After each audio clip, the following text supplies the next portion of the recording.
Allez, allez, voilà, on va faire déjà Luc Béraud.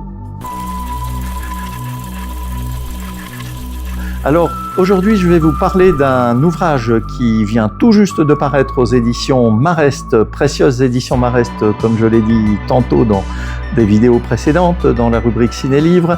Il s'agit d'un ouvrage de Luc Béraud, son troisième de mémoire, après avoir évoqué Pierre Lhomme, après avoir évoqué son travail avec Jean Eustache, notamment sur La maman et la putain, ou Mes petites amoureuses. Eh bien, il s'agit de Au travail avec Duras, Robbe-Grillet, Rivette et quelques autres de monsieur donc Luc Béraud, un réalisateur de plusieurs films de cinéma, de quelques courts-métrages, on débute tous par là, et aussi d'une vingtaine de téléfilms qu'il faudrait, s'il vous plaît, messieurs et mesdames, les responsables de programmation télévisuelle, remettre parfois, soit pendant ce que l'on peut appeler les prime time, soit à une heure accessible, en diffusion. Eh bien, dans ce livre, Luc Béraud raconte son initiation au cinéma. Parce que ici, le mot initiation prend plusieurs caractéristiques et plusieurs valeurs. Il y a l'adolescent de La Rochelle, le jeune homme de La Rochelle, dans les années 60, qui découvre la magie du cinéma à travers des projections de films tels que La Passion de Jeanne d'Arc, qui lui fait découvrir que le cinéma est un long ruban de rêves en noir et blanc, à travers la projection aussi de La Grande Illusion, pour dire ce qu'est en réalité, ce que doit être en réalité un film, et dans un monde et avec des personnages qui font vrai, et puis d'autres films également au cours de sa jeunesse. Et c'est avec parfois un esprit, j'allais dire d'aventure, un esprit aussi de débrouillardise, que Luc Béraud et certains de ses jeunes compagnons vont tourner avec des caméras 8 mm d'époque, qui fera penser à une période de magie et de magique du cinéma et des premières tentatives. On peut penser de grands cinéastes ou de cinéphiles tout court. On peut penser au premier film de Jacques Demy, par exemple. Eh bien, il va tourner, par exemple, un western dans des hangars de chantier naval du côté de La Rochelle avec des Solex. Et il dira, ce sera le premier western de l'histoire du cinéma avec des Solex. Et malheureusement, tous ces films ont été confiés à un ami, et malheureusement, nous confie Luc Béraud dans ce très très beau livre, eh bien, ils sont tombés dans les limbes de l'oubli et dans les limbes des déménagements et des disparitions des amis. Alors, ensuite, pour avancer, Luc Béraud, grâce à un cousin, et quel cousin?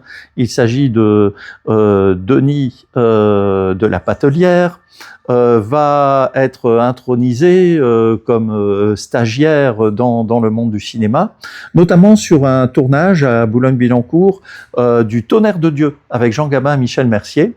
Il va assister en même temps dans les mêmes studios au tournage de certaines scènes avec Maurice Ronet et Annie Girardot de Trois chambres à Manhattan de Marcel Carné. Et il faut rappeler aussi que en 61, du côté de La Rochelle notamment, débarquait Daryl Zanuck et toute l'équipe hollywoodienne, notamment Robert Mitchum, du Jour le plus long. Et ça a été aussi une émotion esthétique pour lui, c'est d'assister à ce tournage hollywoodien, pratiquement le débarquement qui est reconstitué comme 17 ans auparavant, mais cette fois-ci non pas sur les plages normandes, mais du côté de La Rochelle et l'île de Ré, par exemple. Alors, je reviens sur le fameux Denis de La Patelière. Donc, il va être en quelque sorte intronisé en tant que stagiaire. Et puis ensuite, il va vouloir faire l'IDEC à l'époque. Il va échouer, malheureusement, mais il va faire quelques cours avec messieurs Burch et Fieschi, que tout le monde peut connaître, qui ont aussi été non seulement des professeurs, mais aussi d'éminents critiques de cinéma dans les revues des cahiers du cinéma, par exemple, à l'époque. Et il va côtoyer certains élèves, certains impétrants, comme Patrice Lecomte, qu'il retrouvera sur le tournage quelques années plus tard, des fameux WC qui étaient fermés de l'intérieur. Le titre a été remodelé par Alain Poiret, d'ailleurs. Parce qu'Alain Poiret, quand on lui a porté le sujet, Gottlieb, Lecomte, puisque c'est un scénario d'après des bandes dessinées de Gottlieb, voilà, les deux personnages sont des personnages gottlibiens à la base, qui paraissaient dans Pilote, par exemple. Et le livre est assez riche, hein, quand même, en amitié, en anecdotes. Et donc, vous avez Alain Poiret qui regarde le titre du film et il dit non, les WC sont fermés de l'intérieur, non, je peux pas produire ça, à la Gaumont, on peut pas, voilà. Et puis, il y a quelqu'un qui est proche de Monsieur Poiret, Alain Poiret, puis il dit, et si on mettait Alain Parfait? Oui, on verra moins la cuvette. Voilà, et c'est dans ce livre que j'ai eu cette anecdote. Alors, Luc Béraud, c'est quelqu'un quand même qui retrace une histoire du cinéma et en même temps de la télévision en lien très intime avec le cinéma sur une bonne douzaine d'années avant de devenir lui-même réalisateur avec La Tortue sur le dos. Notamment, très très grand film qui mériterait une redécouverte aussi. Et donc, il va faire les 3x3 au cours de ces 12 années pour acquérir la carte de premier assistant CIP, comme on disait à l'époque, avant que, voici une quinzaine d'années, cette carte ne soit plus nécessaire pour être premier assistant, par exemple. Il va faire les 3x3, c'est-à-dire les 3 stages de stagiaire d'assistant, les 3 stages de second assistant et les 3 stages de premier assistant. Alors, pour ce faire, il va travailler avec le RTF, et pas avec n'importe qui. Jeannine Bazin et André Labarthe, avec la fameuse série Les cinéastes de notre temps. Et il raconte les tournages avec André Labarthe. Il dit « Je ne tourne pas de documentaire, disait Monsieur Labarthe, mais des essais qui sont en osmose, en adéquation avec les cinéastes avec qui je tourne. » Et donc, il parle de certains tournages, notamment ils étaient venus du côté des années 68 et près de la Sorbonne, d'ailleurs, Cassavetes et Rolands, John Cassavetes et Gina Rolands, d'ailleurs ils vont aller les revoir pour le tournage de Faces également. Ils vont également tourner avec Marcel L'Herbier, hein, pour rendre hommage à Marcel L'Herbier, qui souhaitait apparaître dans la série, mais enfin un souhait de Marcel L'Herbier, on savait un petit peu ce que ça voulait dire, il avait plus exigé que souhaité, et donc il va tourner comme ça plusieurs essais dans le cadre de cette émission mythique. Ça aussi, il faudrait les rediffuser, parce que j'ai un souvenir vraiment attendri et nostalgique de cette série. Et puis, aussi avec toujours la même équipe, parfois dans des conditions très très cocasses, à Rouen par exemple, une série d'émissions sur l'impressionnisme. Et puis au moment de partir, tout à coup André Labarthe dit stop, et il veut tourner un match de foot parce qu'il dit c'est en adéquation avec l'impressionnisme. Alors voilà, et en fait ensuite dans le montage, on voit pourquoi. Voilà l'importance du montage. Là aussi, le livre possède ses qualités parce qu'il est rempli d'anecdotes, il est rempli de souvenirs, mais il est rempli aussi, et tout se fait fluidement par un style très simple. Et quand je dis style très simple, c'est parfois très difficile, la simplicité dans le style littéraire. Voilà, parce qu'il y a les esthètes, mais il y a aussi parfois ceux qui écrivent dans une prétendue simplicité qui est tout aussi difficile dans l'écriture et dans la fluidité dans leurs livres. Et donc le côté technique, par exemple, on peut penser de son tournage de Céline et Julie vont en bateau, autre tournage différent lui avec Rivette, et donc il dit que par exemple Rivette aimait bien filmer à hauteur d'homme, 12 mm, voilà, et avec des focales assez précises, et aussi un jeu sur la profondeur de champ. Moi j'aime bien aussi ça, dans un livre de cinéma, c'est qu'il y ait les anecdotes, mais c'est qu'il y ait aussi le côté technique, pour rentrer vraiment dans le tournage et dans l'esprit des réalisateurs. Alors je parlais de Rivette, qui a beaucoup travaillé sur la notion d'improvisation, parce que finalement, Juliette Berthaud, par exemple, une des protagonistes du film, et pas la moindre, venait, et avec, sur la demande de Rivette, avec ses propres scènes écrites, et on en discutait, et pendant la majorité de la matinée et de la journée, rien n'était tourné, ce qui impatientait les techniciens, et ce qui faisait aussi se questionner Monsieur Béraud à l'époque. Et finalement, et parfois il y avait des scènes qui étaient tournées dans plusieurs endroits différents, et Luc Béraud nous disait, mais comment va-t-il récupérer ça au montage? Voilà. Il y avait quelque chose, et Rivette lui a répondu ensuite, il dit, moi je filme sur cette notion qui est l'inattendu. Voilà. Et donc l'inattendu au montage donnait quelque chose de fantastique avec les, par exemple Céline et Julie vont en bateau quelques années après le fameux Out 1 de Rivette. Et donc il parle aussi des conditions de tournage, des conditions parfois difficiles de production aussi, avec par exemple les premiers films de Claude Miller, La meilleure façon de marcher, par exemple, qui a été tourné sur un temps limité, 31 jours, avec une équipe d'enfants, ce qui n'est pas parfois facile à diriger.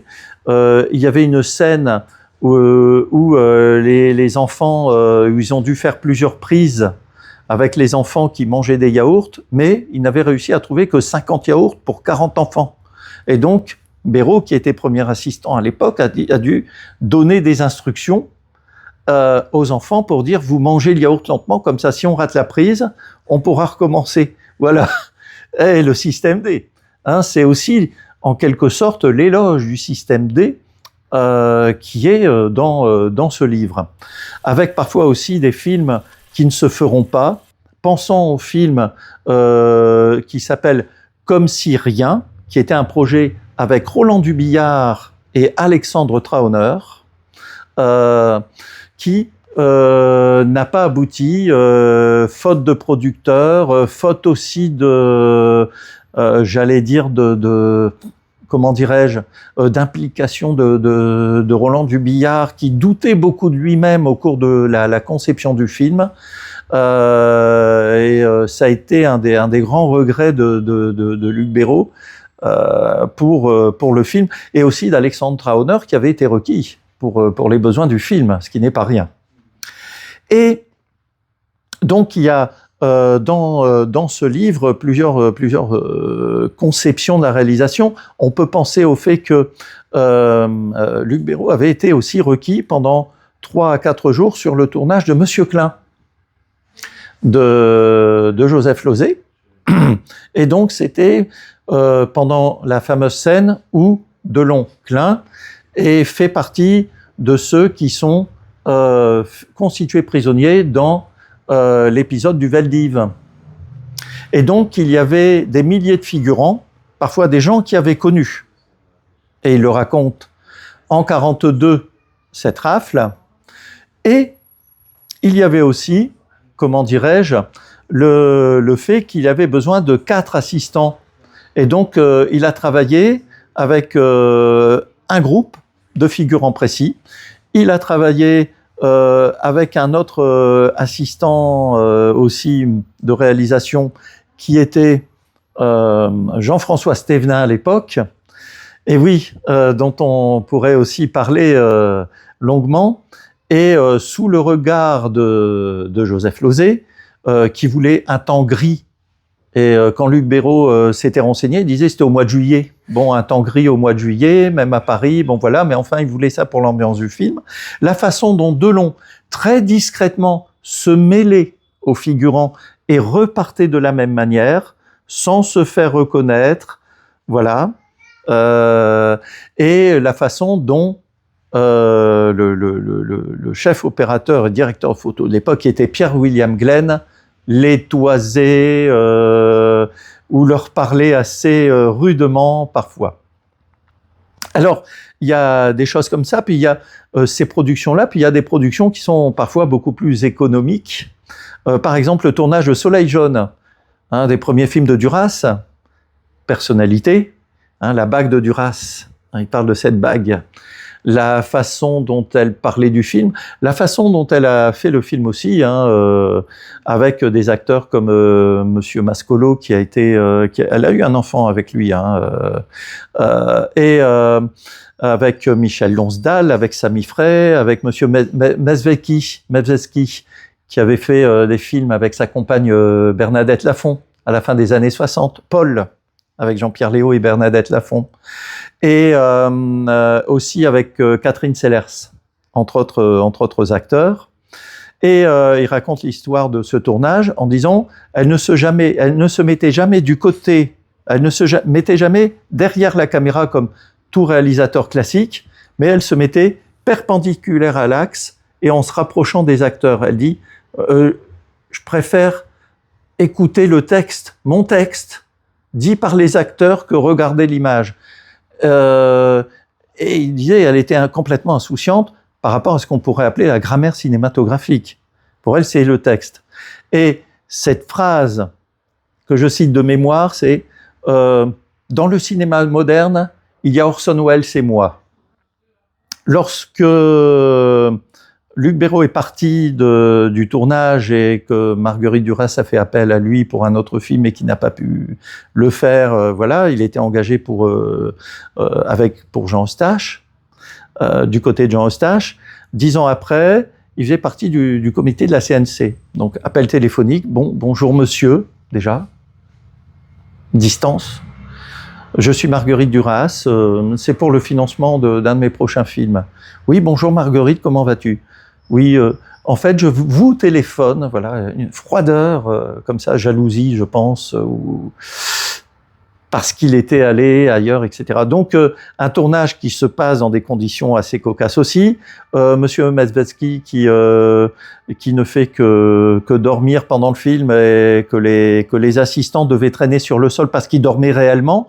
Donc, il était complètement impliqué dans son personnage, précise-t-il, voilà, dans le livre. Et donc, il y a ça aussi, il y a les conditions humaines, les conditions financières, les conditions économiques, la distribution. Le film Soleil jaune a eu du mal à être distribué, donc ils sont allés coller des affiches renéotypées à la sauvette du côté du Trou des Halles à l'époque. Voilà, pour dire, oui, il y a un film qui s'appelle Soleil jaune, allez le voir. L'éloge du système D.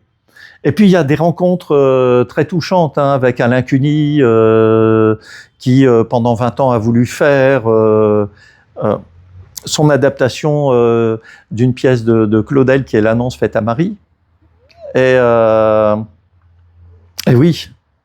Et il y a aussi Alain Cuny qui reçoit Luc Béraud en kimono. Et il doit lui-même porter de mémoire un kimono dans l'appartement d'Alain Cuny. Puis Alain Cuny avec cette voix-là. Et puis une fois, il entend Alain Cuny au téléphone. Il dit ah oui, pour un rôle, je suis prêt à me prostituer pour un rôle, pour avoir de l'argent. Voilà. Donc des choses comme ça assez cocasses. Et c'est un livre assez touchant aussi sur ce plan-là. Et puis aussi sur le tournage des films de Claude Miller, notamment le premier, où il fonctionnait avec un sifflet, voilà, pour que tout soit parfait, où il s'est fait passer pour quelqu'un d'assez directif, voire le méchant de service, pour que le tournage se passe bien. Et il s'est très bien passé avec les acteurs principaux, notamment Devers et Bouchité, entre autres. Il fera aussi Dites-lui que je l'aime, avec Dominique Laffin et Depardieu. Hein, ils feront cet autre film-là. Claude Miller, qu'il a connu qu'il connaissait depuis longtemps. Hein, d'accord. Et puis il y a des pages touchantes sur Claude Miller, également un cinéaste qui est à revoir aussi. Donc, que dire de ce livre?